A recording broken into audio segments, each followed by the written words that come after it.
অবৈধ অনুপ্রবেশ ঠেকানো এবং শ্রমিক সংকট নিরসনে ইতালি সরকার ঘোষিত ৩ বছর মেয়াদী স্পন্সর ভিসার প্রথম পর্যায়ের আগাম ফর্ম পূরণ শেষ হয়েছে গেল ৭ ডিসেম্বর। বুধবার থেকে ১৩ ডিসেম্বর পর্যন্ত আবেদন সংশোধনের সুযোগ রাখা হয়েছে। ২০২৬ থেকে ২০২৮ সালের মধ্যে ইতালি সরকার ৫ লাখ শ্রমিক নেয়ার সিদ্ধান্ত নেয়।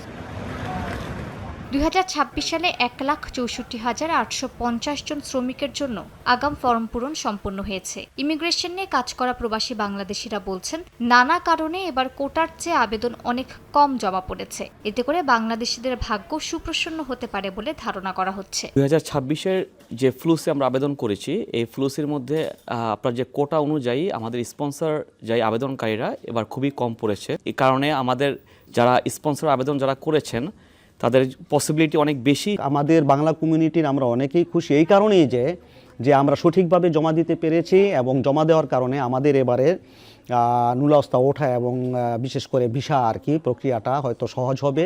এই আবেদনগুলোর ক্লিক ডে নির্ধারণ করা হয়েছে আগামী ১২ জানুয়ারি থেকে ১৮ ফেব্রুয়ারি পর্যন্ত। বিভিন্ন ক্যাটাগরিতে ওই দিনগুলো নির্ধারণ করা হয়। ১২ জানুয়ারি কৃষি, ৯ ফেব্রুয়ারি পর্যটন, ১৬ ফেব্রুয়ারি কাজ ও ব্যবসার স্পন্সর এবং ১৮ ফেব্রুয়ারি ডোমেস্টিক কাজের জন্য ক্লিক ডে অনুষ্ঠিত হবে।